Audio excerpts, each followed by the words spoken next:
to the house. So it was a thing of we're auditioning, you go to the next stage, you are happy, but you can't really be too excited because you're not sure you're getting to the house. So I think it was still a bit shaky till I finally got on stage. I'm like, okay, now I'm here. No, till I actually got to the house.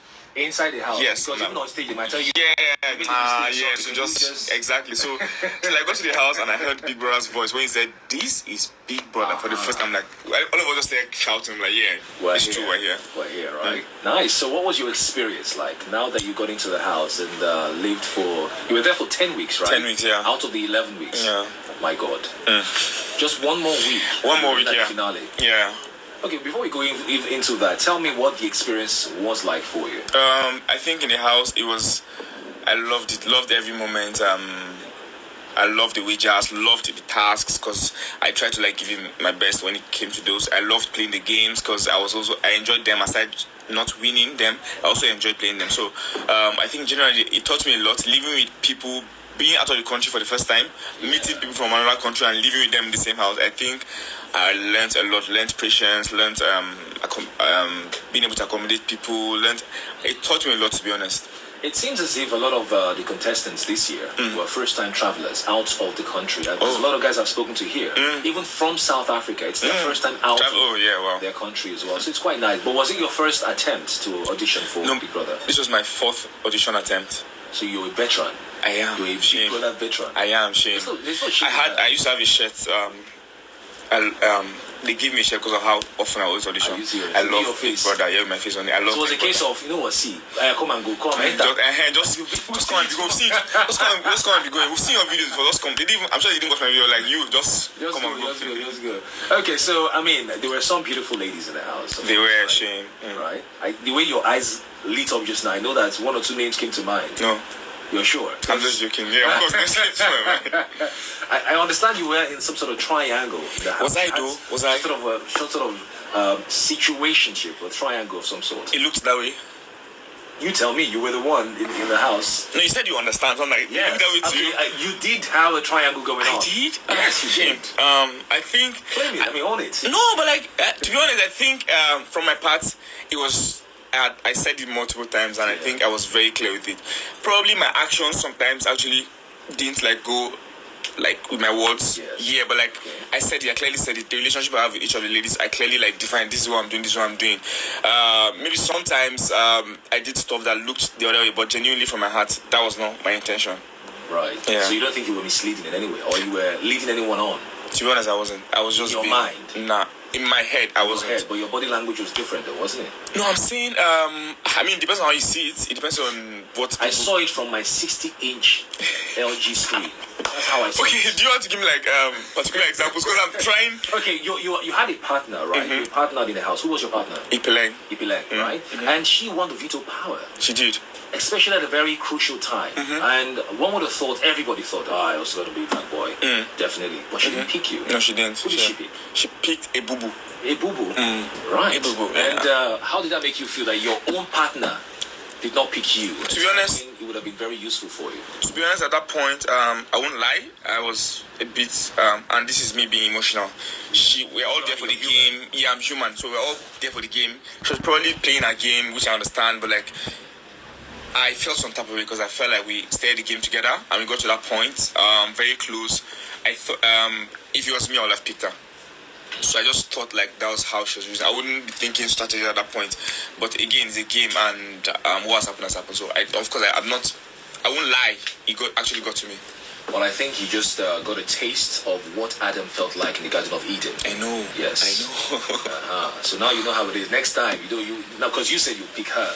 But she was there strictly for the game, though. For the game. Right? Yeah, Speaking of being there for the game, I understand Nana also made some sort of comment. She did. That she used you for the game. You have been used by 2 women. I know. And you thought you were the one leading them on. About Nana's case, I don't know. I feel like, to be honest, I was a bit disappointed because I like her genuinely as a platonic, as a friend. I actually like her. So for me to come out and hear platonic level? Yes. Okay. Which I've said over and over and over. Did she know that in the house, though? Yeah, I told her. First time, I told her. I told her I'm not ready for anything serious. I'm not trying to do anything serious with anybody. I told her. Why? Because you had someone out on the outside? No, at that point, no. I just wasn't there for anything serious. I told her at that point. So I made it clear. that wasn't rolling that way. So for me to come out and hear her saying she wanted a South African guy, but because she couldn't get that, and then she was using me to play a game, I was a bit. On behalf of all the Nigerian brothers, I take that personally. She wanted South African over us. Well, that's what I heard. She said she wanted. We're waiting for her in front. We're waiting for her in front. Well, I mean, this is what it is. It is. It's what what I think really is, because she was here and I spoke to her about any situation in the house. Her name didn't come up, so it means to me maybe she actually had it in mind that she wasn't having anything with you. But I still think that what she said when she came out about using you for the game was just what we call a soundbite. I feel like deep in her heart she wished you were on the same page with her. Do you think so? I mean, I don't know at this point. I don't know because like it was very surprising to me that she would say that. So I don't know. If you only liked her platonically, why are you surprised that she said she used you for the game? Because in my head it means whatever conversation I've had with her, whatever friendship I thought I had with her, it was just a game to her. All right. Yeah. Right.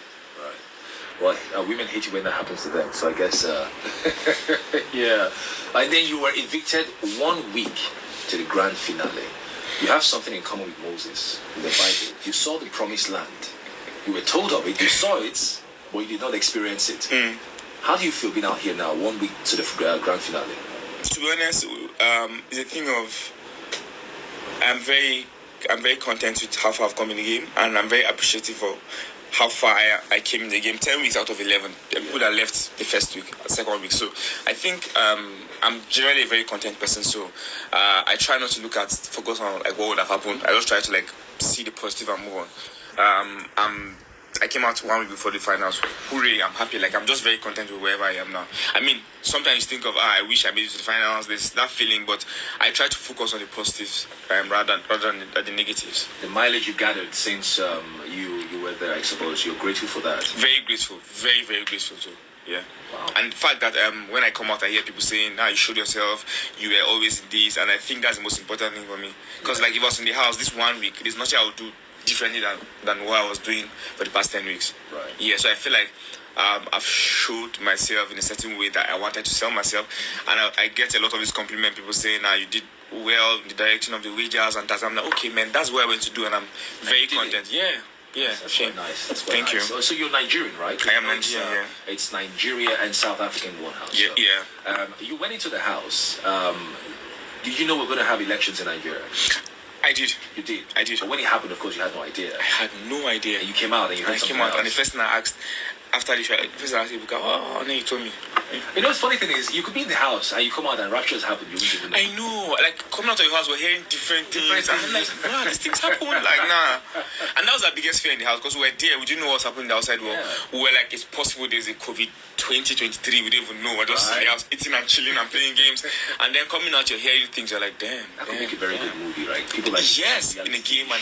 And then you're giving me ideas. You're giving me ideas right now. Everything. You guys are just in this dome, protected from all the madness going on. Don't go mad if you see this movie next year, because you're giving me ideas. I gave you the ideas, so I own like a 60% share of it. So let's say like 4. 40? 4%. 4% of 100. Yeah, because I'm going to shoot. I'm going to do everything. I'm shooting. I'm directing. I'm doing everything. I'm using my money. Yeah, we'll speak about that. All right. So, who was Blaqboi before Big Brother Nigeria? Basically, I was just a black boy from Jos. What did you do before you got into the house? Blaqboi from Jos, just trying to create content, trying to make short films here and there. Okay. Yeah, because I knew like what I wanted to do, but I just needed the platform, and I think this is what Big Brother gave me, a platform.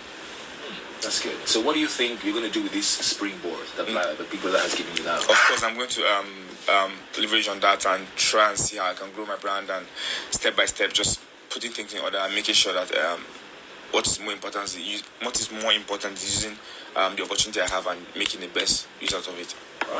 Right. Well, you gathered a lot of fans while you were in the house, and a lot of people love what you did there and your time in the house. It is.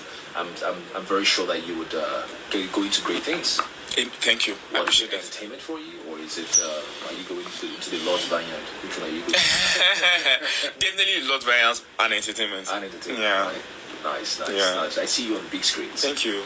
Although it sounded like a minute ago like you were more interested in behind the camera. I mean both. I want to make movies and I also want to be in front of the camera as well. Right. You got the face for it. Anyway, Thank you. I appreciate. Blaqboi, thank you very much for Thank you so much for having me. Always a pleasure having the Titans in the house. Thank you. I wish you very well. Danko means thank you. Danko means thank you. Danko. Means, you have to say everything. You have to say Danko means thank you. Really? Yeah. Why? That's how you said in South Africa. Oh, it's not even. I thought it was seen as you're from Jos. No, South African. Danko means thank you. Danko means thank you. I see. Okay, well, thank you for that. Danko means thank you. I don't even know that this guy is from Nigeria. Okay, so it's 16 minutes past 12 here in the Classic Lounge. We'll have a break coming up on the other side. More music. When they watch and at 12:30 is the very best of jazz music here on TCL. Keep it here. What do you know about